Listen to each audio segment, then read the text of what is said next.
What is up, everybody? So I originally made this video just for my friend Isaac. I was just gonna send it to him via Instagram, but then the thing said you can only do a video of 60 seconds or shorter. So then I figured I'd make a whole video, and then now I'm uploading it to YouTube, so I figured I might as well make this for everybody.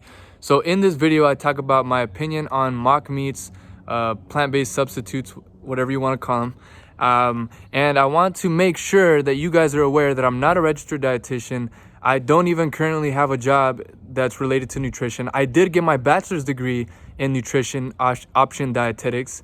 And I went to school for that. Took me about 5 years. So I do have experience. I have had some dietetic related jobs. And this video is a cultivation of all my knowledge and current experience, but I just want to make that disclaimer so nobody says like, yo, this guy told me to do this and like he supposedly is this like professional.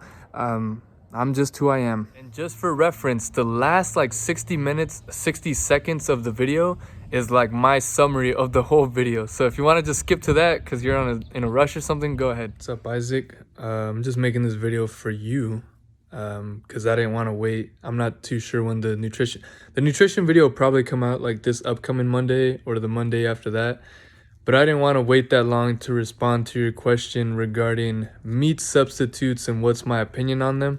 First thing I want to tell you, I graduated with my bachelor's in nutrition, but it's been like a year and a half. And to be honest, I have not been like keeping up with the science, and I have not been like that crazy on nutrition almost at all for the last year and a half.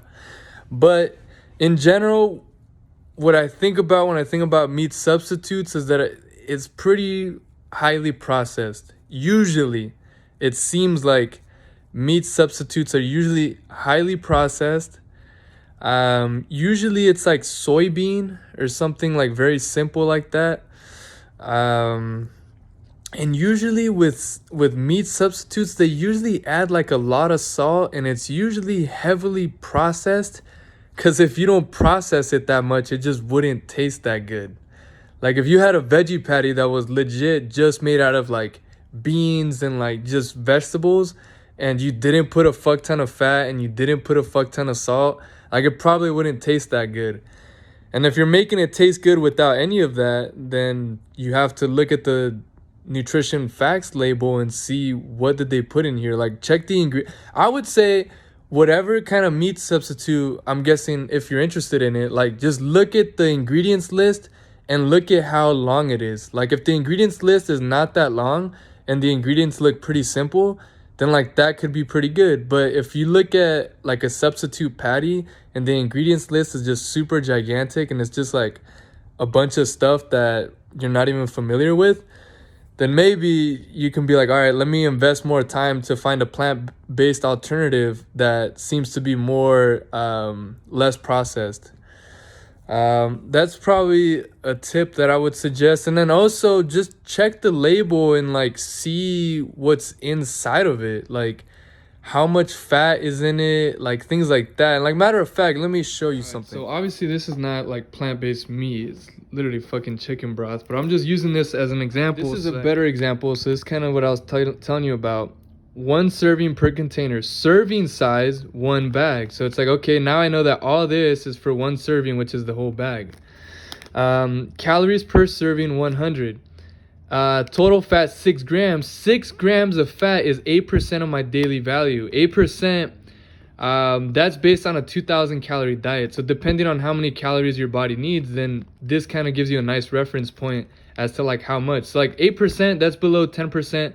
So that's like, okay, this doesn't have that much fat. In fact, I think they advertise it, skinny pop. You can check like these things that are bolded, like cholesterol. I'm not too concerned about that. I'd be more concerned about saturated fat. This is 3%, so it's pretty good. Total carbohydrates 9. This is 3% of your daily value, so that's actually fairly low. Dietary fiber. So the reason I bring up like the nutrition facts label is because like if you're looking at mock meat, like check how much fat it has and check that percentage, the percentage daily value. Like if the percentage of fat that's in 1 serving of mock meat is like above 20%, then that's like pretty fucking high. That's like more on the high end. So you can just be mindful of that. Also with the sodium, like check your sodium. If the percentage of daily value in the sodium of 1 serving of the mock meat is like 10%. But then if you consider that you're probably going to eat like 2 or 3 servings possibly, like then you're getting, you know, like a higher percentage of your daily value from that one serving of mock meat. So I would say whatever mock meat you're considering, there's probably some really good products out there for sure. I mean, there's a lot of people who have become vegan in the last, you know, 10 years. So a lot of companies have started to design mock meats and just vegan products. And I haven't done my research, but I know that there is good products that are vegan for sure. Like you just have to do your research. But I think alongside there being really good plant-based alternatives, there's also like really unhealthy plant-based alternatives. So I would say my 2 things would be check the ingredients list and just do what I told you earlier, and then check the nutrition facts label and see per serving how many calories per serving. So like if it's mock meat, is it 3 of these little baby chicken nuggets, and then how many calories is it? And just look at those different things like the fat. I would suggest check the fat, check the added sugars, and check the protein. You want to know how much protein you're getting. I mean, if you're eating mock meat, I mean, it's probably primarily for the protein. You know, that's what you're substituting it for. So check the protein. Like, if the mock meat, if you can get about 20 grams of protein within a reasonable amount, like not too much, then that's pretty good. 20 grams of protein is like pretty solid for most people. So this is your video, Isaac. I hope you enjoyed. I hope you got some value. Let me know if you have any more questions, but that is where I'm at with that. Honestly, I just went back and watched like everything that I just recorded for you, and I felt like it was honestly a lot, and it was kind of all over the place. So if I had to sum it up, the TLDR, the summary of that whole fucking video, whatever plant-based product you're gonna get, ingredients list, let's have it be simple. Whatever plant-based product you're gonna get, protein, let's make sure it has a good amount, because that's probably why you're eating it. Also, check the fat content, because like I said earlier, they might add a lot of fat just to make it taste good, and you probably don't want extra fat. 4th thing, check the sodium level, because they possibly could have added a lot of sodium just to make it taste good. That's the summary. 49 seconds, 50 seconds. Wait, fuck. One more thing. I'm going to keep it in a minute. Just do your fucking research. There's good products and there's probably some shitty products. That's it.